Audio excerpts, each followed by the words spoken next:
রহমতুল্লাহি ওয়া বারাকাতুহু।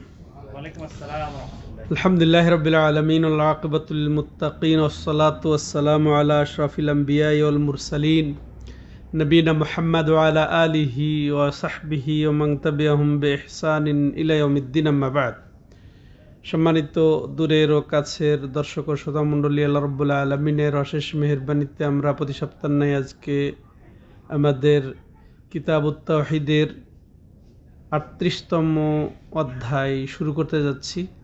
এই অধ্যায় লেখক রাহিমাহুল্লাহ সেই তাওহীদের সুসাব্যস্তকরণের ক্ষেত্রে যে গুরুত্বপূর্ণ বিষয়ে তিনি শিরোনাম রচনা করেছেন বা আলোচনা করেছেন, সেটা হচ্ছে আনুগত্যের শিরক। সংক্ষেপে যদি আমরা বলি, আনুগত্যের মধ্যে শিরক হয়ে থাকে, যার ফলে তিনি কিতাবুত তাওহীদের এই বইয়ে তিনি এই আলোচনাটা এনেছেন। তাহলে আনুগত্য করা শিরিক, কারণ আনুগত্য আরবিতে বলা হয় তাআহ, ইতাআত। আর তাআহ এটি একটি ইবাদত। তাহলে এই তাআহ যদি ইবাদত হয়, তাহলে এটার একচ্ছত্র আনুগত্য, নিখুঁত আনুগত্য, সাধারণত আনুগত্য বা ইতাআত আল্লাহর জন্যেই, এটা হচ্ছে তাওহীদের অন্তর্ভুক্ত। আর এই ক্ষেত্রে অন্যের আনুগত্য এভাবেই করা যেভাবে আল্লাহর হক, এটা নবীর করলেও সেটা শিরক হয়ে যাবে, এবং ওলির না করলেও শিরক হবে, শাসকের করলেও শিরক হবে, আলেমের জন্য শিরক হবে। তাহলে এই কারণেই লেখক রাহিমাহুল্লাহ এই অধ্যায় রচনা করেছেন যে এটার মধ্যেও তাওহীদ আমাদেরকে বুঝতে হবে এবং সুসাব্যস্ত করতে হবে আল্লাহর জন্যই। আর এক্ষেত্রে যদি আমরা আল্লাহর সাথে অন্য কাউকে শিরিক করি, তাহলে সেটা হবে তাওহীদের বিপরীত। এই জন্যে আমরা আগে বাবটা পড়ি, এরপরে আবার আমরা ব্যাখ্যায় যাব। যে এই শিরোনাম তিনি রচনা করেছেন বাবু মান আতাল উলামা ওয়াল উমারা ফি তাহরিমে মা আহাল্লাল্লাহু আও তাহলিলে মা হাররামাল্লাহু ফাকাদ ইত্তাখাযাহুম আরবাবা। এই অধ্যায়টি হচ্ছে, সংক্ষেপে আমরা অবশ্য শিরোনাম দিয়েছি, আপনারা হয়তো দেখবেন যে শরীয়তের ক্ষেত্রে আল্লাহ ছাড়া অন্যের আনুগত্য, শাসক বা আলেমগণের আনুগত্য করা, এটা শিরকের অন্তর্ভুক্ত। এখানে তিনি বলছেন যে যে ব্যক্তি আলেমদের, শাসকদের হারামের ক্ষেত্রে যা আল্লাহ রাব্বুল আলামিন হালাল করেছেন, ওরকমভাবে হালালের ক্ষেত্রে যা আল্লাহ হারাম করেছেন আনুগত্য করবে, সে মূলত তাকে মাবুদ হিসেবে গ্রহণ করবে বা রব হিসেবে গ্রহণ করবে। কত কড়া শিরোনাম। তো আসলে আত-তাআহ, ইতাআত, এটা হচ্ছে ইবাদত। আবার যদি বলেন ইবাদতটাই হচ্ছে তাআহ বা ইতাআত। ইবাদতটা ইতাআত বা আনুগত্য করা, আর আনুগত্যটা আবার ইবাদত। দুটেই, তাহলে যেদিকেই বলেন না কেন। আর সাধারণত নিখুঁত আনুগত্য বলতে স্বাভাবিকভাবে সাধারণত যেটা বোঝায়, সেটা একমাত্র আল্লাহ রাব্বুল আলামিনের জন্যেই জরুরি, সাব্যস্ত করা জরুরি। তাহলে আমরা জানি তাওহীদুল ইবাদা অর্থ হচ্ছে যে ইবাদতের ক্ষেত্রে আল্লাহকে একক বিশ্বাস, একক সাব্যস্ত করা। তো আজকের আলোচনা কি, যে আনুগত্যের ক্ষেত্রে আল্লাহকে একক বিশ্বাস, একক সাব্যস্ত করা। আনুগত্যের ক্ষেত্রে অর্থাৎ নিখুঁত, সাধারণ, ব্যাপক আনুগত্য, এটা হচ্ছে একমাত্র আল্লাহর হক। আর এক্ষেত্রে আল্লাহ ছাড়া অন্য কাউকে সাব্যস্ত করা, অন্য কাউকে গ্রহণ করা, এই আনুগত্যের মধ্যে ঢুকানো, এটা হবে শিরক। তাহলে এই আনুগত্য একমাত্র আল্লাহর। আমাদেরকে এটাও তাহলে এই আনুগত্যর দাবি হচ্ছে যে আল্লাহর প্রতি ঈমান এবং আল্লাহর ইবাদত, এটার দাবি হচ্ছে কি, যে আমরা এগুলাকে বা আল্লাহ রাব্বুল আলামিনের হুকুম বিধি বিধান ফয়সালাকে এবং শরীয়তের বিষয়গুলা আল্লাহর সন্তুষ্টিতে এবং এক্ষেত্রে আল্লাহর কিতাবের দিকে রাসূলের সুন্নতের দিকে প্রত্যাবর্তনের ক্ষেত্রে যে বিষয়ে আমরা মতভেদ করি, আমরা এতে ত্রুটি করব না। তাইলে আল্লাহর বিধিবিধান হুকুম ফয়সালার ক্ষেত্রে আমরা একেবারে স্বতঃস্ফূর্তভাবে আনুগত্যশীল হব। তেমনিভাবে আল্লাহর শরীয়তের প্রতি আমরা সন্তুষ্ট হব। তেমনিভাবে মতভেদের ক্ষেত্রে আল্লাহর দিকে এবং রাসূলের সুন্নতের ক্ষেত্রে আমরা ফিরে যাব, সেটা আকীদার ক্ষেত্রে হোক, সেটা ইবাদতের ক্ষেত্রে হোক, হুকুম ফয়সালার ক্ষেত্রে হোক, আর বেচা কিনা লেনদেন, এগুলো সব ক্ষেত্রে হোক এই একই বিধান। আর তাহলে বিচার ব্যবস্থা, হুকুম ফয়সালা, আল হুকমু কুল্লুহু লিল্লাহ, সব কিছুর হুকুম ফয়সালা একমাত্র আল্লাহ রাব্বুল আলামিনের জন্যে। তাহলে এখান থেকে যদি বলা যায় যে এই আল্লাহর আনুগত্য হবে শর্তবিহীন। আল্লাহর ফয়সালা উপস্থিত, আল্লাহর ফয়সালা পেয়ে গেছি, বাস আমাদের একচ্ছত্র নিখুঁত আনুগত্য বাস্তবায়ন করতে হবে। তাহলে এই ক্ষেত্রে আমরা পেলাম। এরপরে রাসূলের আনুগত্য, এরপরে স্থান হচ্ছে রাসূলের আনুগত্য। আর আসলে এটা কিন্তু রাসূলের মূলত আলাদা আনুগত্য নয়। রাসূলের আনুগত্য মানেই আল্লাহর আনুগত্য, রাসূলের আনুগত্য মানেই আল্লাহর আনুগত্য। কারণ আল্লাহ রাব্বুল আলামিন এটাও বলেছেন, ওমায়ুতির রাসূলা ফাকাদ আতা আল্লাহ, যে এই রাসূলের আনুগত্য করবে সে যেন আল্লাহরই আনুগত্য করলো। তাহলে রাসূলের আনুগত্য মানে আল্লাহর আনুগত্য, তাহলে ওটা আলাদা কিছু নয়।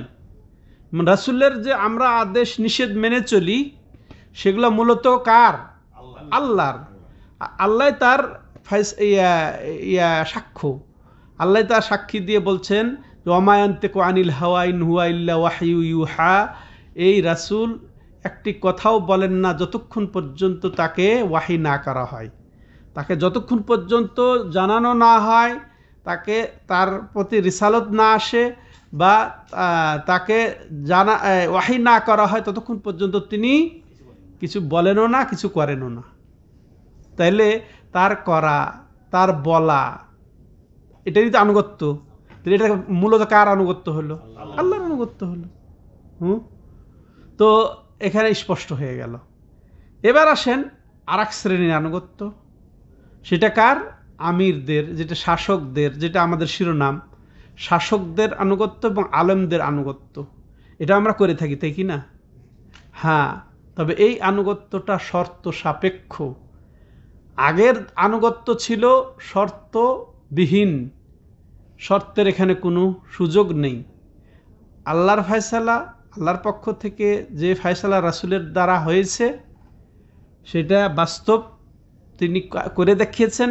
আর যেটা তিনি বলে নির্দেশ দিয়েছেন সেটা শর্তবিহীন, তাতে কোনো শর্ত আরোপ করা যাবে না।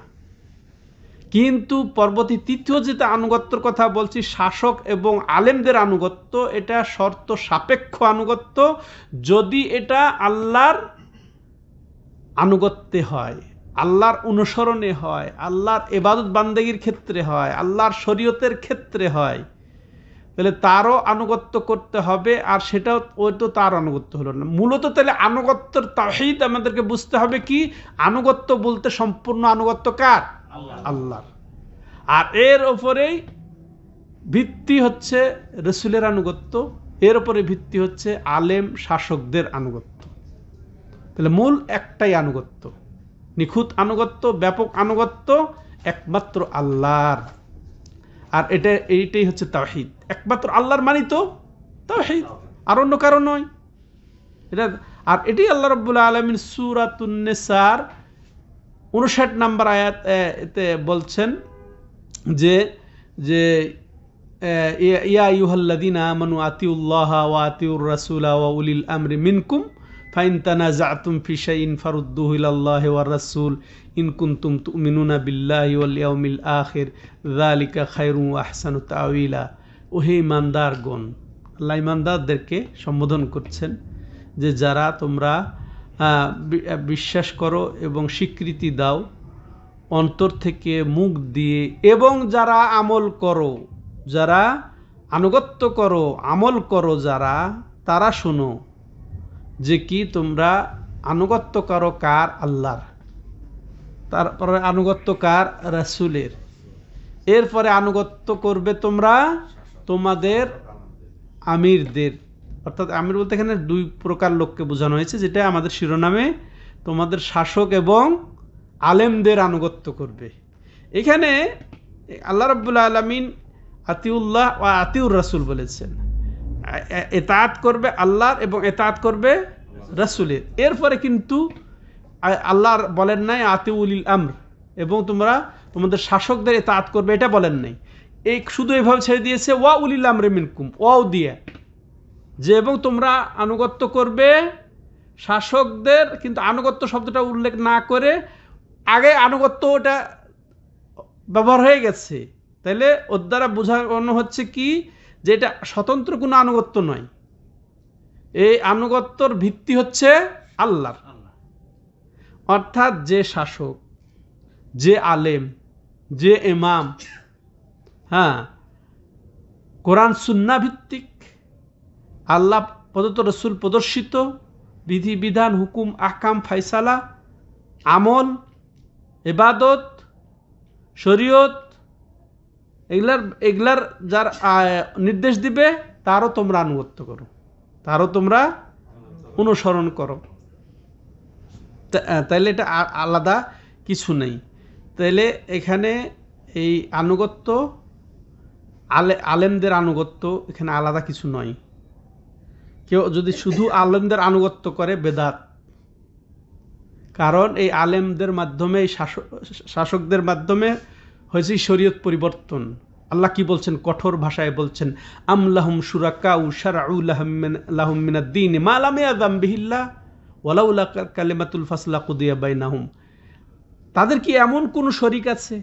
মানে আল্লাহ নিজে বলছেন, আমি বাদ দিয়ে আরো কেউ কি আছে শরীক, অংশীদার, যে আল্লাহ যার অনুমতি দেন নাই এরকম কিছু প্রবর্তন করবে, চালু করবে? কিন্তু আমাদের শাসকরা তো তাই করে। আল্লাহ যে বিধিবিধান দেন নাই, যে হুকুম দেন নাই, যার অনুমতি দেন নাই, সেগুলা বিধান চালু করে তারা বসে থেকে। কিসের মধ্যে? এটা এখানে আমাদের পার্থক্য বুঝতে হবে। দুনিয়াবি এই যে উপকার, দুনিয়ার স্বার্থে, যে শরীয়ত বিরোধী নয় এরকম নিয়ম কানুন, আপনি নীতিমালা এগুলা প্রণয়ন করেন, সমস্যা নেই। কিন্তু সমস্যা কোথায়? যে নীতিমালা, যে বিধিবিধান, যে আইন কানুন এটা শরীয়তের সাথে সাংঘর্ষিক, শরীয়ত যেটাকে হালাল করেছে সেটা ওই যে সব বসা সেটাকে হারাম করে দিবে, বা শরীয়ত যেটাকে হারাম করেছে সেটা বৈশা সবাই মিলে, শাসকরা বা যারা আছে কর্মকর্তারা মিলে, পার্লামেন্টের সদস্যরা মিলে সেটাকে হালাল বানিয়ে নিবে, হারাম আছে হালাল করে নিবে, তারপর হালাল আছে হারাম করে নিবে। এইটা হচ্ছে শরীয়তের সাথে সাংঘর্ষিক। এটা আবার দুই প্রকার। এইরকম আনুগত্য আবার প্রণয়ন দুই প্রকার। প্রথম, কেউ যদি কোনো এইরকম শাসকের আনুগত্য করে, সেটাকেই সঠিক বিশ্বাস করে এবং দিন মনে করে, শরীয়ত মনে করে, সঠিক মনে করে, তাহলে এটা বড় শিরক। এই শিরকের ফলে মানুষ ইসলাম থেকে বের হয়ে যাবে। পক্ষান্তরে কেউ যদি এরকম নিয়ম কানুনের আনুগত্য করে, শাসকের এরকম বিধিবিধানের, নীতিমালার যদি শাসকের আনুগত্য করে, কিন্তু তার মধ্যে এটা আছে সংশয়, সংশয় আছে, তা বা এখানে তার প্রবৃত্তির তাড়নায় সে করছে, সংশয় বা প্রবৃত্তির কারণে করছে, তা সে নিশ্চিত না, বিষয়টা নিয়ে সে নিশ্চিত না, কনফার্ম না যে এটা জায়েজ না, কনফার্ম নয় যে এটা শরীয়তের সাথে সাংঘর্ষিক, তার সংশয় আছে, বা প্রবৃত্তিবশত, কথার কথা মদ সরকার লাইসেন্স দিয়ে দিয়েছে, সরকার লাইসেন্স দিয়েছে, জায়েজ, সরকার সরকারের আমরা আনুগত্য করার জন্য আল্লাহ বলেছেন, অতএব আমরা খাবো, সমস্যা কি? এটা হচ্ছে সংশয়, এটা হচ্ছে সংশয়। আবার কি প্রবৃত্তি, সবাই খাইতেছে, খায় না কেন, মানে নেশা প্রবৃত্তি, এই জন্যে খাচ্ছে। তাহলে এটা বড় শিরিক নয়, এটা বড় শিরিক হবে না, তবে ছোট শিরিক হবে, গুনাহ কাবিরা গুনাহ। ঠিক আছে, বুঝে আসলো? হ্যাঁ, কিন্তু ওটাকে যদি একেবারে জায়েজ মনে করে, যে এটা আগের যুগে ছিল হারাম, এখন সবাই এটা ওপেন, এটাকে জায়েজ মনে করছে, ভালো মনে করছে, বাট শরীয়তে এটা কোনো বাধা নিষেধ কি আর আছে, শরীয়তেও জায়েজ করে নিল, এরকম মনে করে যদি খায় তাহলে বড় শিরিক হবে। আশা করি বুঝতে পেরেছেন। হ্যাঁ, আর অথচ আল্লাহ রাব্বুল আলামিন রাসূল সাল্লাল্লাহু আলাইহি সাল্লাম যে ফয়সালা দিয়েছেন, যে সিদ্ধান্ত দিয়েছেন, ওটা আমরা আগে জানলাম যে এটা আল্লাহরই মূলত সিদ্ধান্ত এবং ফয়সালা। অতএব সেখানে আল্লাহ রাব্বুল আলামিন সূরা নিসার 65 নম্বর আয়াতে বলছেন কি, ফালা রাব্বিকা লা ইউমিনুন হাত্তা ইউহাক্কিমুকা ফীমা শাজারা বাইনাহুম সুম্মা লা ইয়াজিদু ফি আনফুসিহিম হারাজাম মিম্মা কাদাইতা ওয়া ইউসাল্লিমু তাসলিমা। আল্লাহ এখানে রাব্বুল আলামিন সর্বোচ্চ এখানে গুরুত্ব আরোপ করেছেন। প্রথমে আল্লাহ নেগেটিভ আকারে নাকচ করছেন, ফালা, এটা নয়, এটা হতেই পারে না, ওয়ারাব্বিকা, হে রাসূল তোমার রবের কসম, ওয়ারাব্বিকা লা ইউমিনুন, আবার আল্লাহ কি বলছেন যে তারা মুমিন হতে পারে না, হ্যাঁ, তারা ঈমান আনতে পারে না, লা হাত্তা ইউহাক্কিমুকা ফীমা শাজারা বাইনাহুম, তারা যে বিষয়ে আপোষে মতভেদ করে সে বিষয়ে তোমাকে যদি ফায়সালাকারী মেনে না নিতে পারে, হ্যাঁ, হাত্তা ইউহাক্কিমুকা ফীমা শাজারা বাইনাহুম সুম্মা লা ইয়াজিদু ফি আনফুসিহিম হারাজা, তো ফায়সালার পরে তারা নিজের মনের মধ্যে কোনো রকমের দ্বিধাদ্বন্দ্ব পাবে না, হ্যাঁ, যে এটা এই সময় এটা মনে হয় উচিত না, বা এই সময়ের জন্য এটা ঠিকই আছে, এরকম দ্বিধাদ্বন্দ্ব পাবে না, বরং তোমার ফায়সালা পাবে সামি'না ওয়া আতা'না বলবে, হ্যাঁ, শুনেছে এবং তারা মানবে, দ্বিধাহীন চিত্তে শিরোধার্য করবে। যদি না করতে পারে তারা কখনোই তোমার রবের কসম তারা মুমিন নয়। সুবহানাল্লাহ।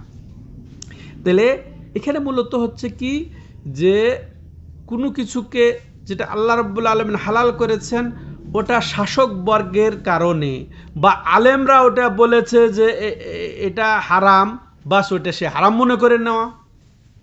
আর আল্লাহ রাব্বুল আলামিন যেটাকে কি বললাম এর আগে, হালাল বললাম না হারাম, আল্লাহ যাকে হারাম করেছে আর শাসকরা সেটাকে হালাল বানিয়ে নিল, বা কোনো আলেম ওলামা এটাকে হারাম ফতোয়া দিয়ে দিল, আর এটাকে মেনে নেওয়াটা সেটা ওই শাসককে এবং ওই আলেমকে মাবুদ বানিয়ে নেওয়ার নামান্তর, মাবুদ বানিয়ে নেওয়া, রব বানিয়ে নেওয়া, এই মর্মেই হচ্ছে এই অধ্যায়। এখন এই বিষয়ে লেখক রাহিমাহুল্লাহ কি জন্য আনলেন, তাহলে বোঝা গেল যে এটা তাওহীদ, এই আনুগত্যটা, এই শরীয়ত প্রবর্তন, এই নিয়ম কানুন বিচার ফায়সালা, এটা প্রবর্তনের একমাত্র অধিকার কার? আল্লাহর। তাহলে আনুগত্যের অধিকার কার? একমাত্র আল্লাহর। এই ক্ষেত্রে শাসককে হোক আর আলেমকে হোক, এইভাবে অন্ধভাবে অনুকরণ করাটাই হচ্ছে শিরকের অন্তর্ভুক্ত। দলিল, এবার লেখক রাহিমাহুল্লাহ 3টি দলিল তার এই শিরোনামে উপস্থাপন করেছেন। প্রথম দলিল, এটা মুসনাদ ইমাম আহমদে উল্লেখ রয়েছে, এটা হাদিসটির বর্ণনাকারী হচ্ছেন আব্দুল্লাহ ইবনে আব্বাস রাদিয়াল্লাহু তাআলা আনহু। তিনি বলছেন, ইউশিকু আন তানজিলা আলাইকুম হিজারাতুম মিনাস সামা আকুলু ক্বালা রাসূলুল্লাহ সাল্লাল্লাহু আলাইহি সাল্লাম ওয়া তাকুলুনা ক্বালা আবু বকর ওয়া উমর। বলছে অতি সত্বর, একেবারে দ্রুতই মনে হচ্ছে তোমাদের উপরে আকাশ থেকে পাথর বর্ষণ হবে আযাব হিসেবে। আমি বলছি রাসূলুল্লাহ বলেছেন, আর তোমরা বলছো আবু বকর উমর বলেছেন। চিন্তা করেছেন? ওয়াজ শেষ। চিন্তা করেছেন? সে কে বলছেন? আব্দুল্লাহ ইবনে আব্বাস রাদিয়াল্লাহু তাআলা আনহু, যিনি রাইসুল মুফাসসিরিন, তুরজুমানুল কোরআন, হিবরুল উম্মা, হ্যাঁ, তো পণ্ডিত তিনি, কোরআনের সবচেয়ে বড় পণ্ডিত তিনি বলছেন যে আমি আশঙ্কা করছি যে অতি সত্বর তোমাদের ওপরে আকাশ থেকে পাথর বর্ষণ হয়ে আযাব আসবে। আমি বলছি রাসূলুল্লাহ বলেছেন, আর তোমরা বলছো আবু বকর উমর বলেছেন। আবু বকর আর উমর কে জানেন? আবু বকর উমর হচ্ছে যে আকাশের নিচে জমিনের উপর রাসূলুল্লাহর পরে সর্বসেরা মানব। তাদের কথা যদি আব্দুল্লাহ ইবনে আব্বাস বরদাস্ত না করতে পারেন, আর কার, কোন সলিমুদ্দিন কলিমুদ্দিনের কথা খাটবে? হ্যাঁ, কোন ইমাম, কোন শাসক, কোন পণ্ডিত? চিন্তা করেছেন? এটা আসলে এই ঘটনাটা ঘটেছে, একটা ঘটনা আছে এর মধ্যে, শুনেন ভালো করে। এই তামাত্তু হজ কয় প্রকার? 3 প্রকার। তামাত্তু, কেরান, ইফরাদ। তো 3 প্রকার। তো রাসূলুল্লাহ সাল্লাল্লাহু আলাইহি ওয়াসাল্লাম কেরান হজ করেছেন, অর্থাৎ একই নিয়তে মিকাত থেকে উমরা এবং হজের নিয়ত করে তিনি ঢুকে গেছেন, তাই না? এবং তার সাথে পশুও ছিল, কুরবানি যেটা বলি আমরা, হাদি পশু ছিল, তিনি কেরান করেছেন। কিন্তু তার সাথে আরও যারা ওই যে মিকাত থেকেই ওই উমরা এবং হজের নিয়ত করে ঢুকেছে কিন্তু পশু নিয়ে ঢুকেন নাই, তখন তওয়াফ করেছেন, যে তওয়াফের পরে সাই করলেন, সাই করার পরে বলছেন যে যারা পশু নিয়ে সাথে পশু নিয়ে আসো নাই, তোমরা কি করে হালাল হয়ে যে তামাত্তু করে ফেলো, তোমরা হজ তামাত্তু করে ফেলো, হালাল হয়ে আলাদা উমরা হয়ে গেল। আবার তোমরা 8 তারিখে, হ্যাঁ, বা তোমরা ওই যে হজের নিয়ত করে আলাদা হয়ে যাবে, আলাদা হজের এহরাম বাঁধবে। তো এভাবে তিনি নির্দেশ দিয়ে দিলেন। এরপরে রাসূলুল্লাহ সাল্লাল্লাহু আলাইহি ওয়াসাল্লামের নির্দেশ দেওয়ার ফলে অনেকে এটা হালাল হয়ে গেল। একজন সাহাবী বলেই ফেললেন, সুরাকা নামে একজন সাহাবী, জি ইয়া রাসূলুল্লাহ, এটা কি আজকের জন্য বা এই যে যারা এই করছে তাদের জন্য খাস, নাকি এটা সর্বসময়ের জন্যে? ওই যে সব সময়ের জন্য, এটা যে যারাই পশু ছাড়াই মিকাত থেকে এহরাম বাঁধবে এবং হজও করবে, হজর নিয়ত করবে, তারা ওই সাই করে হালাল হয়ে যাবে, দেব এটাকে মিলিয়ে নিবে, তামাত্তু করে নিবে। কারণ এটার দ্বারা অনেকেই দলিল নিচ্ছেন যে তামাত্তু করাটাই উত্তম। কারণ রাসূলুল্লাহ সাল্লাম উনি বলেছিলেন যে আমি যদি এই পশু সাথে করে না নিয়ে আসতাম, আমিও হালাল হয়ে যেতাম। তো যারা তোমরা পশু নিয়ে আসো নাই, তোমরা তো তারা হালাল হয়ে যাও। তাহলে এটা অগ্রাধিকার পেল না, এই আমলটা অগ্রাধিকার পেল। কিন্তু নবী সাল্লাল্লাহু আলাইহি ওয়াসাল্লাম পশু সাথে ছিল, এই জন্য তিনি হালাল হতে পারলেন না, এটাই তো বোঝানো হয়েছে। কিন্তু ঘটনা হচ্ছে যে আবু বকর আর উমর রাদিয়াল্লাহু তাআলা আনহুর কথাই তো এখানে আব্দুল্লাহ ইবনে আব্বাস বলেছেন না, যে আমি বলছি রাসূলুল্লাহ সাল্লাম বলেছেন। আর কিছু লোক মনে করছিল কি যে এই ইফরাদ হজ, অর্থাৎ শুধু হজের নিয়ত করে মিকাত থেকে ঢুকে শুধু হজ করা, এটাই উত্তম। হ্যাঁ, এটা তারা মনে করছিলেন, আবু বকর উমর। তো তাদের আবু বকর উমরের দেখে তারাও তো অনুসরণীয় না, পরবর্তীতে তো খলিফা হয়েছেন তারা। তো তারা মনে করতে লেগেছেন কি যে আব্বাস রাদিয়াল্লাহু তাআলা আনহু বলছেন যে তামাত্তু হচ্ছে এটা উত্তম, বরং আব্দুল্লাহ ইবনে আব্বাস রাদিয়াল্লাহু তাআলা আনহু তামাত্তু করাটাকে ওয়াজিব মনে করে নিয়েছেন। কারণ রাসূলুল্লাহ সাল্লাল্লাহু আলাইহি ওয়াসাল্লাম তাদেরকে যেন নির্দেশনার মতো দিলেন, যে নির্দেশ বললেন যে তোমরা হালাল হয়ে যাও, তোমরা তামাত্তু করে ফেলো। তাহলে সাধারণ নির্দেশ রাসূলের ওয়াজিব বোঝায় না। এই জন্য আব্দুল্লাহ ইবনে আব্বাস ওয়াজিবের মনে করে তিনি বলছেন যে এটা ওয়াজিব বা তামাত্তু উত্তম। আর অন্যরা বলছেন কি যে না, ইফরাদ উত্তম, আবু বকর উমর রাদিয়াল্লাহু তাআলা আনহু বলেছেন। তখন তিনি এইভাবে একেবারে শাসিয়ে হুমকি দিয়ে বলছেন কি, আমি বলছি রাসূলুল্লাহ বলেছেন, এটা রাসূলের সুন্নাত, আর তোমরা বলছো আবু বকর উমর বলছেন। চিন্তা করেছেন? তাহলে রাসূলের ইয়ার কাছে কারো কথা খাটবে না, এটা কারো কথা খাটবে না। হ্যাঁ, এটাই এখানে বোঝানো হয়েছে সম্মানিত দর্শক ও শ্রোতা মণ্ডলী। তাহলে এখান থেকে আমরা যেটা বুঝলাম যে আকলকে প্রাধান্য দিলে চলবে না। আকলে বলছে যে যেটা জিনিস, কিন্তু হাদিস যদি উপস্থিত হয়ে যায়, সহি হাদিস যদি উপস্থিত হয়ে যায়, সেটাই আমাকে মানতে হবে। তাহলে দেখেন এই অধ্যায়ের সাথে আমাদের ইয়ার কিতাবের যেটা মিল সেটাও আমরা জেনেছি। আর সেখানে এই শেখ সোয়ালে আল উসব সোয়ালে আল ফাউজান হাফিজাহুল্লাহ বলছেন যে এই অধ্যায়টা হচ্ছে কি, যে আল্লাহ রব্বুল আলমিনের আনুগত্য করা, ইতাআত করা, এটা স্রষ্টার আনুগত্য করা, এটা এখানে নির্ধারণ হয়ে গেছে। আর এছাড়া আর অন্য কোনো সৃষ্টির কোনো আনুগত্য চলবে না। তবে যদি শুধু একান্তই আল্লাহর কথার কথা আমি বললাম 5 ওয়াক্ত সালাত আদায় করেন, তো এটা তো আনুগত্য করবেনই আপনি, 5 ওয়াক্ত সালাত আদায় করা।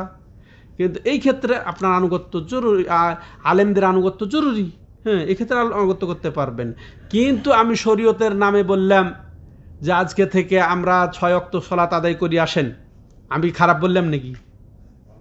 হ্যাঁ, এটা আনুগত্য করবেন? কারণ এটা স্রষ্টার অবাধ্যতা। এটা যদিও ইবাদতের দিকে আমি আহ্বান করলাম, কিন্তু এটা স্রষ্টার অবাধ্যতা, রাসূলের অবাধ্যতা। কারণ এটা বিধান আসে নাই। হ্যাঁ, তাহলে শরীয়তের ক্ষেত্রে এরকম প্রবর্তন করাটাই হচ্ছে, যদি এই আলেমের যদি আনুগত্য করা হয়, সেটা তাকে রব বা মাবুদ বানিয়ে নেওয়া, সেটা তাকে রব এবং মানমন। আর আরেকটা হাদিস এসেছে, লা তাআতা লি মাখলুকিন ফি মাসিয়াতিল খালিক, যে স্রষ্টার অবাধ্যতায় কোনো সৃষ্টির আনুগত্য জায়েজ নয়। সে যতই বড় হুজুর হন না কেন, যতই বড় ইমাম হন না কেন, যতই বড় শাসক হন না কেন, যেখানে স্রষ্টার অবাধ্য হয়ে যাচ্ছে, আল্লাহর অবাধ্যতা আসছে, সেখানে কারো কোনো আনুগত্য জায়েজ নেই, বরং শিরক হয়ে যাবে, শিরক হয়ে যাবে। হ্যাঁ, তাহলে এখানে আমরা এটা পেলাম। এখানে আরেকটা জিনিস উল্লেখযোগ্য হচ্ছে কি, যে এখানে রব বানিয়ে নেওয়া বলছে, কোনো আলেম ওলামাকে হালাল এবং হারামের বিষয়ে রব বানিয়ে নেওয়ার অর্থ মাবুদ বানিয়ে নেওয়া। রব এবং মাবুদ দুইটা খুব গুরুত্বপূর্ণ শব্দ, রব এবং মাবুদ। মাবুদের অর্থ হচ্ছে যার আমরা ইবাদত করি, রবের অর্থ যিনি রব, আমাদের প্রতিপালক। কিন্তু যদি শুধু রব শব্দটা ব্যবহার হয় কোনো জায়গায়, যেমন এখানে ব্যবহার হয়েছে, হ্যাঁ, রব বানিয়ে নেওয়া, তাহলে ওখানে মাবুদের অর্থ উপস্থিত, ভালো করে বুঝেন। আর কোনো জায়গায় শুধু যদি মাবুদ শব্দ ব্যবহার হয়, সেখানে রবের শব্দটাও, রবের অর্থটাও উপস্থিত। বুঝে আসলো কথাটা? যদি দুইটা শব্দ, রব এবং মাবুদ শব্দটা, রব এবং এলা শব্দটা একই হাদিস একই আয়াতে ব্যবহার হয়, তাহলে রবের অর্থ তখন আলাদা, আর এলা বা মাবুদের অর্থ তখন আলাদা। রবের অর্থ তখন কি? এই যে রুবুবিয়াত, আল্লাহ আমাদের রব, আল্লাহ আমাদের স্রষ্টা, আল্লাহ আমাদের মালিক, আল্লাহ আমাদের নিয়ন্ত্রক, আল্লাহ আমাদের রিজিকদাতা, সব ওখানে পাওয়া যাবে। তখন এলার অর্থ হবে মাবুদ, অতএব তিনি যেহেতু রব, তিনি যেহেতু স্রষ্টা, অতএব তিনি একমাত্র আমাদের মাবুদ। বুঝে আসছে?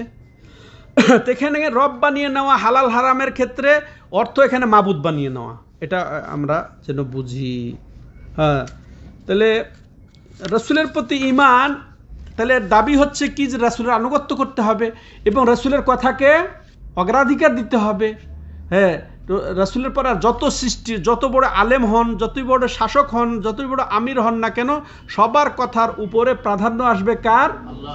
আল্লাহর কথা, না না রাসূলের কথা। এখানে রাসূলের কথা, সে যত বড়ই আমির হোক না কেন, যত বড়ই আলেম ইমাম হন না কেন। তাহলে এই দলিলের সাথে আমাদের বিষয়ের সম্পর্ক হচ্ছে যে এখানে যে আলেম ওলামা এবং শাসকদের আনুগত্য করা হারাম হবে যদি সেখানে রাসূলের বিরুদ্ধাচরণ হয় বা রাসূলের তরিকা বহির্ভূত হয়। হ্যাঁ, কারণ দেখেন এখানে ভয় আছে যে তার উপরে শাস্তি এসে যাবে।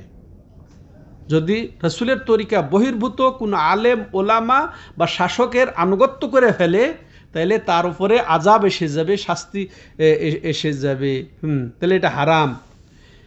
তাহলে এই দলিল থেকে আমরা যেটা বুঝতে পারি, সুবহানাল্লাহ, যে রাসূলুল্লাহ সাল্লাল্লাহু আলাইহি সাল্লামের নীতির উপরে বা নির্দেশনার উপরে অন্য কাউকে প্রাধান্য দেওয়া, হ্যাঁ, এটা এটা হারাম, এটা এটা জায়েজ নেই, বরং রসুলের কথাকে অগ্রাধিকার দেওয়া এটা ওয়াজিব, আমাদের জন্য ফরজ।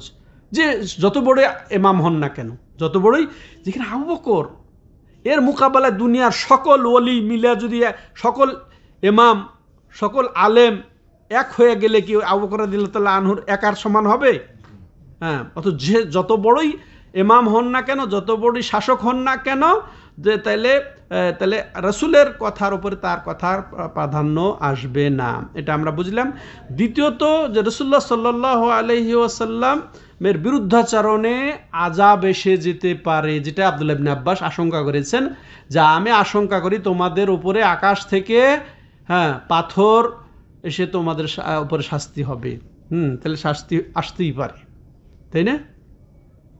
দেখেন, এখানে ইমামদের আমরা অবস্থা দেখি, তারা কিভাবে রসুলের আনুগত্য করেছেন, কিভাবে তারা কোরআনকে ফলো করেছেন। প্রত্যেক ইমাম অকাট্যভাবে ফলো করেছেন। আমরা ঠিক এরকমই, যেমন আব্দুল্লাহ ইবনে আব্বাস রাদিয়াল্লাহু আনহু বলেছেন, ঠিক ওই রকমভাবে ইমাম আহমদ বিন হাম্বাল বলেছেন, ওই রকমভাবেই, যে তিনি যেমন বলেছেন যে আমি আশঙ্কা করি তোমাদের ওপর আকাশ থেকে পাথর বর্ষণ হয়ে তোমরা ধ্বংস হয়ে যাবে বা শাস্তি আসবে।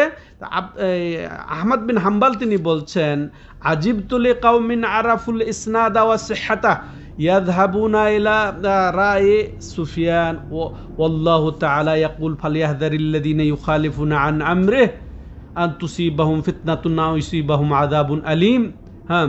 যে আহমদ বিন হাম্বাল রাহিমাহুল্লাহ তিনি বলছেন যে আমি আশ্চর্য হই ওই জাতির উপরে, ওই লোকদের উপরে আমি আশ্চর্য হই, যে যারা হাদিস সহি হিসেবে জানলো, তার সূত্র সহি সূত্রে প্রমাণিত সেটা জানলো, এবং সেটা বিশুদ্ধ হাদিস, এটা জানার পরে তারা যাবে কোথায়?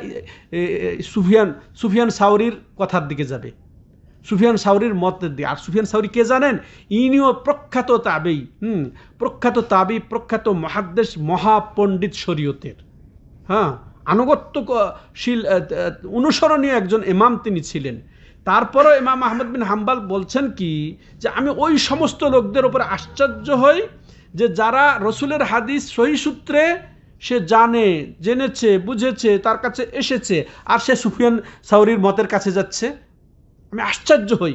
এরপরে তিনি কোরআনের ওই আয়াতটা পড়লেন, যে আল্লাহ যে বলেছেন ফালিয়াহযারিল্লাযিনা ইউখালিফুনা আন আমরিহি, তারা সতর্ক হয়ে যাক, তারা হুঁশিয়ার হয়ে যাক, যারা ওই রাসূলের কোনো কথার বিরুদ্ধাচারণ করে, রাসূলের এই কথার বা হেদায়েতের বা তরিকার ভিন্ন মত পোষণ করে, তারা যেন সতর্ক হয়ে যাক। কিসের? দুইটা জিনিসের। আন তুসিবাহুম ফিতনাহ, তাদের উপর ফিতনা পতিত হবে, আও আযাবুন আলীম, বা ভয়ানক আযাব আসবে। এখানে দুইটা অর্থ তাফসীরকাররা করেছে। একটা, যে ফিতনা মানে দুনিয়াতেই তাদের উপরে ফিতনা পতিত হবে, দুনিয়াতেই তারা, আর আখেরাতে তাদের জন্য ভয়ানক শাস্তি। চিন্তা করেছেন কাদের? যে রাসূলের কোনো তরিকার, কোনো পদ্ধতির, কোনো নিয়ম নীতির, কোনো ফায়সালার যারা বিরুদ্ধাচারণ করবে, তারা সতর্ক হয়ে যাক, যে তাদের উপর ফিতনা অর্পিত হবে। আর ফিতনা, এরপরে বলা হচ্ছে, যে এরপর বলা হচ্ছে আতাদরি, ইমাম আহমদ বিন হাম্বাল বলছেন আতাদরি মাল ফিতনা, তোমরা কি জানো ফিতনা কি? তিনি বলছেন আল ফিতনা হচ্ছে আর শিরকে পতিত হবে, অর্থাৎ গুনায় পতিত হবে, আল্লাহর অবাধ্যতায় পতিত হবে। একটা ছোট্ট যদি রাসূলের হাদিসের বিরুদ্ধাচারণ করে ফেলে, সুন্নতের বিরুদ্ধাচারণ করে ফেলে, ওই কারণে তাদের অন্তরটা বেঁকে যাবে, দিয়ে তারা ভয়ানক ফিতনা, কুফরে পতিত হয়ে যেতে পারে, শিরকে পতিত হয়ে যেতে পারে। লাআল্লাহু, এখানে তিনি আরো বলছেন লাআল্লাহু ইযা রাদ্দা বাদা কাউলিহি আই ইয়াকা ফি কালবিহি শাই মিনা যিগি ফায়াহলিক। সুবহানাল্লাহ। আরো তিনি স্পষ্ট করে বলছেন কি, যে সে অথচ সে রাসূলের এই সুন্নতটাকে বিশুদ্ধ সূত্রে সে জানে, এটা সে এলেম পেয়েছে, এরপরে সে তার কোনো একটা পুরা সব রাসূলের সব কথা, সব নীতি, সব আদর্শ, সব তরিকা প্রত্যাখ্যান করা বা বিরোধিতা করা জরুরি নয়, বরং রাসূলের কোনো সুসাব্যস্ত সহি সূত্রে পাওয়া এরকম যদি কোনো সুন্নতকে সে যদি প্রত্যাখ্যান করে, অবজ্ঞা করে, অস্বীকার করে, হ্যাঁ, তাহলে সে কি তাহলে অবশ্যই তার অন্তর বেঁকে যাওয়ার কারণে, গুনাহে পতিত হওয়ার কারণে তার সে কি হবে, সে ধ্বংস হয়ে যাবে, সে ধ্বংস হয়ে যাবে। আল্লাহু আকবার। কারণ এটা একটা গুনাহ। হ্যাঁ, রাসূলের কোনো একটা হাদিসকে অস্বীকার করে নেওয়া, এটা একটা গুনাহ। আর আর আছে আল মাসিয়াতু বারিদুল কুফর, একটা গুনাহ হচ্ছে একে কুফুরের এক ডাক বক্স, কুফুরের দিকে নিয়ে যাওয়ার জন্য যথেষ্ট হয়ে যায়।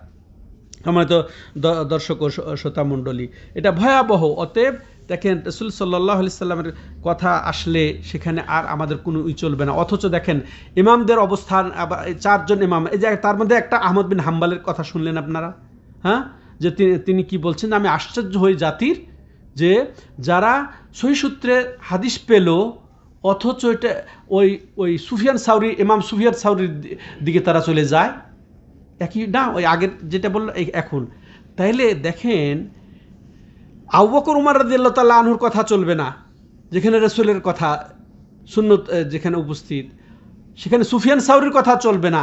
এখনকার কোন আলেম, কোন শাসক, কোন পীর, কোন হুজুরের কথা চলবে? অথচ এটাই চলছে। অথচ দেখেন কোথায় আবু বকর, কোথায় উমর, আর কোথায় সুফিয়ান সাউরি, আর কোথায় আজকালকার এই হুজুররা? বুঝে আসছে? একটু তুলনা করেন। হ্যাঁ, অত জামানা পরিবর্তন হওয়ার ফলে লোকও পরিবর্তন হয়েছে, অনুসরণীয় ইমামরাও পরিবর্তন হয়ে গেছেন।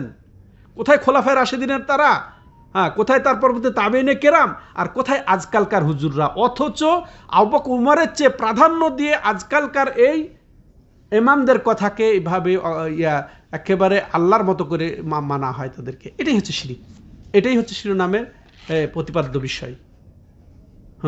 আমরা যেন সতর্ক হয়ে যাই। তাহলে ইমাম আবু হানিফা রাহমাতুল্লাহ কি বলেছে জানেন? লা ইয়াহিল্লু লি আহাদিন আন ইয়াখুযা বিকাউলিনা মা লাম ইয়ালাম দালিলান আলাই, যে কারো জন্য এটা জায়েজ নয়। কে বলছেন এটা? যার নামে আমরা মাযহাব তৈরি করে আমরা হানাফি দাবি করি, ওই ইমাম আবু হানিফা রাহমাতুল্লাহ আলাইহি বলছেন কি, যে কারো জন্য এটা জায়েজ হবে না যে সে আমাদের কথাকে নিবে যতক্ষণ পর্যন্ত সে এর ব্যাপারে দলিল জানবে না। দলিল জানা ছাড়াই আমাদের নামে তার কাছে কথা পৌঁছেছে আর গ্রহণ করে নিল অন্ধভাবে। আমাদের শিরোনাম দেওয়া হয়েছে অন্ধভাবে যদি কেউ মানে, তাহলে ইমামের কথা অন্ধভাবে মানাটার পরিণাম কি? হ্যাঁ, এটা জায়েজ নেই। ইমাম বলে দিয়েছেন এটা জায়েজ নেই। হ্যাঁ, এরপরে দেখেন ইমাম শাফি রাহমাতুল্লাহ আলাইহি, ইযা সাহহাল হাদিস ফাদরিবু কওলি আরদাল হায়াত ফাহুয়া মাযহাবি। হ্যাঁ, যদি সহিহ হাদিস পাও, সহিহ সুন্নাত পাও, তাহলে আমার কথাকে একেবারে দেওয়ালে ছুঁড়ে মারো, আর সেটাই হচ্ছে আমার মাযহাব। আর কোনো কিছু বাকি থাকলো? ইমাম মালিক বলছেন কি, কুল্লু ইউখাদ ওয়া ইউরাদ ইল্লা সাহিবা হাদাল কবর। রাসূল সাল্লামের এই রওজাতে বসে তিনি হাদিস পড়াইতেন, হ্যাঁ, মুয়াত্তা পড়াইতেন। পড়াতে তিনি বলছেন কি, দেখো প্রত্যেকের কাছ থেকে নেওয়া যাবে, ছাড়াও যাবে, প্রত্যেকের কাছ থেকে নেওয়া যাবে, ছাড়াও যাবে, ইল্লা সাহিবা হাদাল কবর। রাসূলের কবরের দিকে ইশারা করে বলছে এই কবরবাসী ছাড়া। চিন্তা করেছেন? আর আমরা একটু পীর হইলেই একেবারে তাকে রব বানায় নিই। এটাই রব বানানো। আজকের আলোচনা এই পীর সাহেবকে যে রব বানিয়ে নেয় এরা, হ্যাঁ, একে সিজদা পর্যন্ত করে, তাই না? আমাদের সমাজের লোকেরা নম করে। আর ও যদি বলে উঠে বসতে বললে বসে, আর যদি এখানেই জবাই কর, এখানেই জবাই করে। চিন্তা করেছেন? জবাই করা জায়েজ? হ্যাঁ, এটাই তাকে মাবুদ বানিয়ে নেওয়া। যেভাবে আল্লাহর কথা, যেমন রাসূলুল্লাহ সাল্লাল্লাহু আলাইহি ওয়াসাল্লামের কথা সাহাবায়ে কেরাম বুঝতেন, যে এই যে কথিত আছে রাসূলুল্লাহ সাল্লাম খুতবাতে বলেছেন এই বসো। কাকে বলেছেন, কোন পরিপ্রেক্ষিতে বলেছেন? একজন প্রবেশ করছিলেন মসজিদে, ওই যেখানে রাসূল সাল্লাম বসতে বলেছে ওইখানে বসে গেছে। এটা রাসূলের ক্ষেত্রে হবে, কিন্তু আজকালকার এই যে পীরদের ব্যাপারে এই অবস্থা, পীরদের ব্যাপারে আমাদের সমাজে এই অবস্থা। হ্যাঁ, তাহলে দেখেন ইমামদের অবস্থা কি। এখানে সুলাইমান বিন আবদুল্লাহ রাহেমাহুল্লাহ তিনি তাইসুরুল আজিজুল হামিদের ব্যাখ্যা, কিতাবুত তাওহীদের ব্যাখ্যাতে তিনি এই বিষয়টা উল্লেখ করেছেন যে আসলে যার কাছে দলিল সহ পৌঁছে গেছে তার জন্য এগুলো হারাম। যে কথা বললাম, অন্ধভাবে অনুকরণ করা, অন্য কারো অনুকরণ করা হারাম, জায়েজ নেই। কিন্তু যার কাছে দলিল পৌঁছে নেই আসলে, হ্যাঁ, সে অবশ্য কি করবে, নির্ভরযোগ্য, তবে তাকে আল্লাহ জ্ঞান দিয়েছেন, দেখে যাচাই বাছাই করে সঠিক আলেম ওলামার সে অনুসরণ করবে। হ্যাঁ, দলিল পৌঁছে গেলে সব শেষ। দলিল পৌঁছে গেলে দুনিয়ার আর কোনো মানুষের আর কোনো তোয়াক্কা করা যাবে না, যত বড় হুজুর হোক না কেন। আমরা এটা বলছি না যে এই আমরা হুজুরের ভুল ধরছি বা আলেমদের ভুল ধরছি বা ইমামদের আমরা ভুল ধরছি না, এর অর্থ এই নয়। আবু বকর উমর কি ভুল ধরছিলেন আব্দুল্লাহ ইবনে আব্বাস? না, এখানে যে রাসূলের কথা সেখানে আর কারো দিকে তাকানো যাবে না, কারো সম্মানের দিকে তাকানো যাবে না, বরং এটা আর দুনিয়াতে এক রাসূল ছাড়া কেউ মাসুম হবে না হয়েছে। অতএব উনি ভুল করতেই পারেন, উনি তো ওয়াহি আসে না, ওনার কাছে তো ওয়াহি আসে না যে উনি যা বলবেন একেবারে হক কথা। এই যে আমি যে কথা বলছি এত কথা, তো আমার অন্ধ অনুকরণ করলে কি আপনার নিরাপদ থাকবেন? ঈমান আকীদা নিরাপদ থাকবে না। আমি মানুষ, এটাই মনে করতে হবে। দলিল আপনাদের জানার অধিকার আছে, দলিল আপনার জানার অধিকার আছে, দলিল সহ জানবেন। দলিল পৌঁছে গেলে হ্যাঁ বাস, আর কারো কোনো কথা, ব্যক্তিগত কথার দিকে কোনো তাকানোর কোনো সুযোগ নেই। অথচ দেখেন অনেক মানুষই কি করে যে এই যে নীতিটা, এই নীতিকে প্রত্যাখ্যান করে, তারা কিতাব সুন্নাহকে প্রত্যাখ্যান করে কোন ব্যক্তির কথাকে সেইভাবে শিরোধার্য করে যেভাবে কোরআন হাদিসকে শিরোধার্য করা উচিত ছিল। এইভাবে এটা অহরহ, আর কোরআন সুন্নাহকে তারা প্রত্যাখ্যান করে।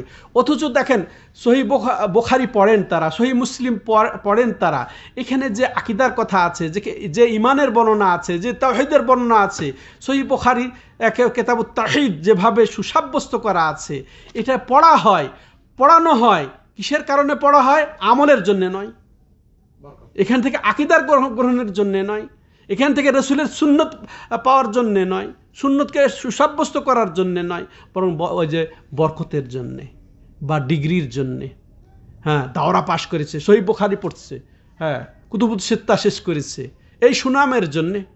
এটা একটা এই দাওরা পাশের ডিগ্রি পাবে, এই সার্টিফিকেট দিয়ে আবার সে পড়াবে, এটার জন্যে। তো এটাই হচ্ছে আপত্তির জায়গা, এটাই হচ্ছে আপত্তির জায়গা। আল্লাহ এদেরকে হেদায়েত করুক আল্লাহ রাব্বুল আলামিন। হ্যাঁ, সম্মানিত দর্শক ও শ্রোতা মণ্ডলী, দেখেন হাদিস একটাকেও যদি অস্বীকার, দেখেন স্পষ্ট হাদিস, এরা সাধারণত কি করে, এই সমাজের লোকেরা এই যে এই রাসূলের সুন্নতকে এত হেয়, এত তুচ্ছতাচ্ছিল্য বা এত ছোট, এত নগণ্য মনে করে। আর বলছেন কি, আমি বলছি রাসূলুল্লাহ বলেছেন আর তুমি বলছো আবু বকর উমর বলছেন। আর একটা রোগ দেখেন এদের, এরা আবার জ্ঞান দিয়ে মাপবে, এরা হাদিসকে, রাসূলের সুন্নতকে জ্ঞান দিয়ে মাপবে। যদি বিবেকসম্মত হয় তাহলে গ্রহণ করবে, বিবেকসম্মত না হলে থাক। আমি নিজে এগুলা জানি, এবং এইসব আলেম ওলামাদের সাথে কথা হয় এবং এদের লেখাও পড়েছি। এরা কবরের আযাবকে দিব্যি অস্বীকার করে অনেকে। হ্যাঁ, যে আল্লাহ কি এখানে আবার নাটক করবেন নাকি? জাহান্নাম তো আছেই, আযাব দেওয়ার জন্য তো জাহান্নাম আছেই, বিচার নিকাশ হিসাব নিকাশ করার পরে তো জাহান্নাম দেবেনই আল্লাহ, জান্নাত দেবেনই আল্লাহ। তো কেন আল্লাহ রাব্বুল আলামিন কবরে আযাব দেবেন? এটা তাদের বিবেকে ধরে না। এই যে যদিও হাদিস বুখারীতে আছে, তবুও এটা বিবেকসম্মত নয়। এটা আলেমদের কথা, প্রচলিত আলেমদের কথা। যে কথা মানবে সে মুশরিক, ও তো আছেই, ও তো কুফরি করলই, ওর জন্য আযাব অবধারিত দুনিয়াতেই, যদি সে হেদায়েত না পায়। হ্যাঁ, এরকম কথা। তারপরে দেখেন যে রাসূলুল্লাহ সাল্লাল্লাহু আলাইহি ওয়াসাল্লাম হাদিস যে উটের পেশাবেও আছে আরোগ্য, এটা অনেকে আবার বিবেকে ধরে না, তার এই জন্য মানতে রাজি না। রাসূল বলছেন যে এখানে আরোগ্য আছে, সেখানে আর কোন কথা আছে? হ্যাঁ, আবু বকর উমর বলছে তারা বলে চিন্তা করেছেন, সেটা তারা বিশ্বাস করবে না। মাছির এক পাখাতে আছে আরোগ্য আছে, আর এক পাখাতে রোগ আছে, এটা বিশ্বাস, এটাকে হয়? কিন্তু এখন বিজ্ঞান ও কাফের মুশরিকরা এটা মানতে রাজি আছে, কিন্তু আমাদের এক শ্রেণী মানতে রাজি না। হ্যাঁ, বিবেক দিয়ে তারা মাপতে চায়, বিবেক দিয়ে মাপতে চায়। আবার কত হাদিসের প্রতি তাদের কত রকমের অবিচার, যে একজন রাবি যদি বর্ণনা করে ওই হাদিস দিয়ে আকীদা আমল গ্রহণ করব না আমরা। চিন্তা করেছেন, রাসূল থেকে উমর রাদিয়াল্লাহু তাআলা আনহু শোনা একটা কি যথেষ্ট নয়? রাসূল বলেছেন, উমর রাদিয়াল্লাহু তাআলা আনহু বলেছেন, তার মধ্যে 50 জনের কাছে বলেছেন। ওই রাসূল থেকে 50 জন শোনা আমাদের কাছে যে মূল্য, ঠিক একাই যদি ওই রকম একেবারে নির্ভরযোগ্য মানুষ শুনে একই মূল্য। আচ্ছা, রাসূলের কথার কোন পার্থক্য আছে বলেন তো দেখি? কিন্তু এরা বলে না, একজন যদি বর্ণনা করে কোন পর্যায়ে, হ্যাঁ, একজনের বর্ণনা দ্বারা আমরা এটা নেব না, ওটাকে তো আরো তুড়ি মারে উড়িয়ে দিবে যদি ওটা বিবেকের বহির্ভূত হয়। বুখারী মুসলিমের যদি মুতাওয়াতের হাদিস হয়, ওটারই কোনো নাই যদি বিবেক বহির্ভূত হয়। আর যদি একজন বর্ণনাকারী হাদিস হয়, এক তবকার হাদিস একজন হয়, তাহলে তো কোন গেছেই গেছে। এগুলো আমাদের রোগ, এটা মাতুরিদীদের একটা বড় রোগ। মাতুরিদের একটা মূলনীতি হচ্ছে যে খবরে ওয়াহিদকে প্রত্যাখ্যান করা, আর একটা মূলনীতি কি, যে বিবেক দিয়ে হাদিসকে মাপা। হ্যাঁ, এরা হচ্ছে এই ভয় ভীতির ক্ষেত্রে এদেরকে যেন সতর্ক করা হয়েছে। এবার শুনুন। তাহলে আহমদ বিন হাম্বালের যে হাদিসের যে আমরা পেলাম, সেটা থেকে আমরা দুইটা জিনিস আমরা গ্রহণ করব, দুইটা শিক্ষা ভালো করে শুনি আমরা। যে এখানে দলিল ছাড়া কারো অন্ধ অনুকরণ করা যাবে না। কোরআন হাদিসের দলিল ছাড়া কোনো আলেম, কোনো শাসকের অন্ধ অনুকরণ করা যাবে না। তাহলে এটা আমরা প্রথম বুঝলাম। আর তাহলে অন্ধ অনুকরণ করা, অন্ধভাবে কারো আনুগত্য করা, এটা হচ্ছে হারাম, এটা আমরা জানলাম, বরং শিরকের পর্যায়ে চলে যাবে। আরও যেটা জানলাম যে হ্যাঁ, যদি দলিল না পৌঁছে, দলিল তার জানা বোঝা না হয়ে থাকে, তাহলে সে এক বিশ্বাসযোগ্য আলেম ওলামা, ত্রুটি করা যাবে না বাছাই করাতে, সেই ক্ষেত্রে তার আনুগত্য জায়েজ হবে। এরপর তৃতীয় হাদিস এবং শেষ হাদিস, এটাও গুরুত্বপূর্ণ হাদিস। সেটা কি? আন আদি ইবনে হাতিম রাদিয়াল্লাহু তাআলা আনহু আন্নাহু সামিআ আন-নবী সাল্লাল্লাহু আলাইহি সাল্লাম ইয়াকরা হাযিহিল আয়া ইত্তাখাযু আহবারাহুম ওয়া রুহবানাহুম আরবাবাম মিন দুনিল্লাহ ইলা আখিরিল আয়া, সূরা তাওবার 31 নম্বর আয়াত। আদি বিন হাতেম প্রখ্যাত সাহাবী, ইনি মাশাআল্লাহ প্রখ্যাত সাহাবী, নবম হিজরিতে তিনি ইসলাম কবুল করেছেন, মারা গেছেন তিনি 78-এ। আদির বাপের নাম কি? হাতেম তাই। হাতেম তাইয়ের নাম অবশ্যই শুনেছেন, আরবরা অনারবরা সবাই শুনেছেন তার। তিনি প্রসিদ্ধ কিসে? দানশীলতায়, মেহমানদারিতে। মেহমানদারি, দানশীলতা তার বিশ্বজোড়া খ্যাতি। হ্যাঁ, এটা এখন প্রবাদ হয়ে গেছে, তা হাতেম তাই হয়ে গেছে রে, বলে না মানুষ?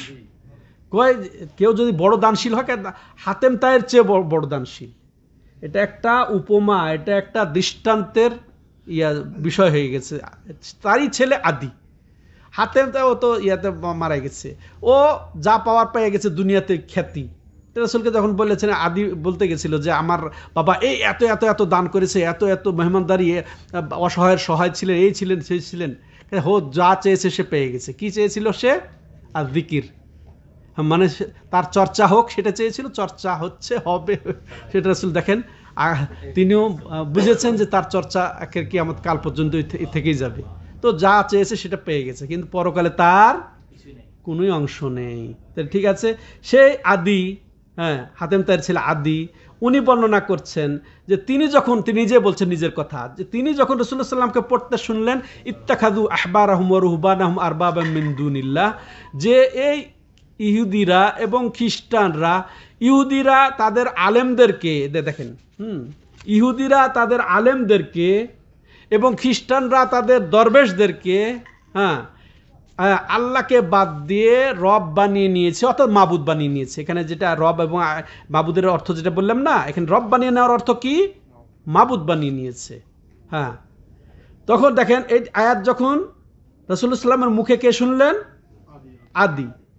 আদি শোনার পরে বলছে ফাকুল, তো আমি বললাম রাসূলুল্লাহ সাল্লামকে, ইন্না লাসনা নাবুদুহুম, আমরা তো তাদের ইবাদত করি নাই, আমরা তো তাদের ইবাদত করি না। এই যে আপনি বললেন আলেমদের এবং দরবেশদের কে এরা মাবুদ বানিয়ে নিয়েছে, আমরা তা করি নাই তাদের ইবাদত। আদির দেখেন, আদির বুঝ ঠিকই আছে, রবের অর্থ তাহলে যে মাবুদও হয়, এটা আদিও বুঝেছেন ওই সময়, তার বুঝ থেকে আমরা এখানে বুঝ নিলাম। হ্যাঁ, ঠিক আছে, রব বানিয়ে নেওয়া বলছে না, লাসনা নাবুদুহুম, আমরা তো তাদের ইবাদত করি না। অথচ আল্লাহ বলছেন কি যে আর বাবা রব বানিয়ে নেওয়া, আর ই বলছেন যে না, আমরা তো তাকে মাবুদ বানিয়ে নেই। তাহলে রবের অর্থ মাবুদও হয়, এটা স্পষ্ট হলো এখানে আরো। তো এরপরে দেখেন, তখন বলছে যে আমরা তো কেমনে তাদেরকে মাবুদ বানাইলাম।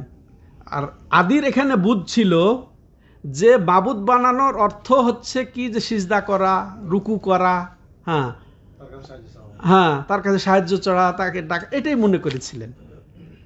তখন এবার দেখেন ব্যাপারটা এই যে আজকের শিরোনামে আসেন এখন, তার রাসূলুল্লাহ সাল্লাল্লাহু আলাইহি ওয়াসাল্লাম বলছেন আলাইসা ইউহাররিমুনা মা আহাল্লাল্লাহু ফাতুহাররিমুনা, দেখো যে তারা অর্থাৎ এই যে তোমাদের এই যে যারা দরবেশ এবং যারা তোমাদের এই যে শাসক গোষ্ঠী বলো, আর তোমাদের যা আলেম ওলামারা, তারা যেগুলাকে হারাম বলতো, আল্লাহ যেটাকে হালাল করেছে, তো তারা তোমরা কি সেটাকে হারাম করে নিতে না? ওয়া ইউহিল্লুনা মা হাররামাল্লাহু ফাতুহিল্লুনা, এবং তারা যেটাকে হালাল বলতো, যেটা আল্লাহ হারাম করেছে, তোমরা কি সেটাকে হালাল করে নিতে না? আদিকে জিজ্ঞাসা করছেন কে? রাসূলুল্লাহ সাল্লাম। তখন আদি এখন আর কি উত্তর দেবে এটা ছাড়া? বালা, হ্যাঁ এটা করতাম। বুঝেছেন ভালো করে? এই যে পীরগুলা, এই যে সব হুজুররা যা বলবে তাই, এখানে জবাই করবে, তাই না? হ্যাঁ, মানে সে যা বলবে সেটাই বিশ্বাস করতে হবে, যা করতে বলবে সেটাই করতে হবে। এটাই তো তাদেরকে মাবুদ বানিয়ে নেওয়া। হ্যাঁ, এইরকম হতো। তো কালা ফাতিলকা ইবাদাতুহুম, তো নবী সাল্লাল্লাহু আলাইহি ওয়াসাল্লাম বলছে এটাই হচ্ছে তাদের ইবাদত করা। তাহলে আনুগত্যের মধ্যে এটা শিরিক। এটা কি এক কথায় আনুগত্যের মধ্যে শিরক। তাহলে আনুগত্যটা ইবাদত। প্রথমে আমরা শিরোনাম ভূমিকায় বলেছি আনুগত্যটা ইবাদত, আর ইবাদতটাই আনুগত্য। আত্তা ইবাদা ওয়াল ইবাদা আত্তা। তাহলে আত্তা অর্থাৎ একচ্ছত্র, একনিষ্ঠ, সাধারণত আনুগত্য অধিকার কার? একমাত্র আল্লাহর। আর ওই আল্লাহর ওই আনুগত্যের ভিত্তিতেই রাসূলের আনুগত্য মানে আল্লাহরই আনুগত্য। ঠিক আল্লাহ এবং তার রাসূলের এই বিধিবিধান, হুকুম, আহকামের যে নির্দেশনা দেবে, ওই আলেম ওলামা, ওই শাসকের অনুসরণ, এটা মূলত আল্লাহর। তিলকা ইবাদাতুহুম। তাহলে এটাও ইমাম আহমদ বর্ণনা করেছে, ইমাম তিরমিজি বর্ণনা করেছেন। তাহলে এখানে আমরা বুঝলাম যে ইবাদত শুধু এই রুকু, সিজদা, দোয়া, জবাই এগুলাই নয়, বরং আনুগত্যর মধ্যেও ইবাদত নিহিত রয়েছে। হালাল হারামের ক্ষেত্রে আনুগত্য এটা একমাত্র আল্লাহরই অধিকার। হ্যাঁ, এটা কোনো ওই যে আলেম ওলামা ইমামদের এভাবে আনুগত্য করলে সেটা তাকে মাবুদ বানিয়ে নেওয়ার শামিল। সম্মানিত দর্শক ও শ্রোতা মণ্ডলী, এবার আসেন এখান থেকে আমরা দুইটা কথা বলে শেষ করে দেই, খুব গুরুত্বপূর্ণ। হ্যাঁ, তো নিশ্চয় কি যদি কোনো সৃষ্টির আনুগত্য করা হয় আল্লাহর অবাধ্যতায়, আল্লাহর গুনাহের ক্ষেত্রে, আর সেটাই হচ্ছে তার ইবাদত করা। বুঝে আসছো? এক কথায় সেই তো বিশেষ করে শরীয়তের ক্ষেত্রে, বিশেষ করে শরীয়তের বিধিবিধানের ক্ষেত্রে। এবার আসেন কয়েকটা জিনিস আমরা এই অংশ থেকে জানলাম, এই আদি বিন হাতেমের এই অংশ থেকে আমরা কি জানলাম? যে আলেম ওলামাদের এবং এরকম শাসকদের, আলেমদের আনুগত্য করা সৃষ্টির মধ্যে শরীয়তের বিধান পরিবর্তনের ক্ষেত্রে এটার হুকুম কি, আর সেটা যদি বিশেষ করে সে জানে বুঝে, তাহলে সেটা হবে কি শিরকে আকবার, সেটা বড় শিরক। অর্থাৎ জেনে বুঝে আল্লাহকে বাদ দিয়ে, হ্যাঁ, কোনো আলেম ওলামা, কোনো শাসকদের শরীয়তের ক্ষেত্রে যদি আনুগত্য করা হয়, এটা বড় শিরকের অন্তর্ভুক্ত। বুঝে আসছে? শুনবেন, আবার আলোচনা শুনবেন যে ভিডিও হচ্ছে। দ্বিতীয় বিষয় যেটা আমরা জানলাম যে হারামকে হালাল, এটা আল্লাহর হক। হারামকে হালাল করা এটা আল্লাহর হক। শাসকরাও যেটা বললাম ভূমিকাতে, সবাই মিলে যদি বসে একটা আল্লাহ যেটাকে হালাল করেছে ওটাকে হারাম করে দিবে, বা আল্লাহ যেটা হারাম করেছে সেটা হালাল করে দেবে, এটা একমাত্র আল্লাহর হক। আর সেটা যদি কেউ করে এটা হচ্ছে কুফরি, এটা হচ্ছে কুফরি। আর এই ক্ষেত্রে তাদের যদি জায়েজ মনে করে বা এটা উত্তম মনে করে, এটাও দিন মনে করে কেউ যদি আনুগত্য করে, সেটাও সে শিরক করলো, বড় শিরক করলো। এরপর অনুরূপভাবে আমরা যেটা আরও জানলাম যে শিরকের মধ্যে বহু শিরক আছে। বড় শিরক, তার মধ্যে আনুগত্যের মধ্যেও এটা একটা শিরিক, যেটা আজকের আলোচনা, আনুগত্যের মধ্যে শিরিক।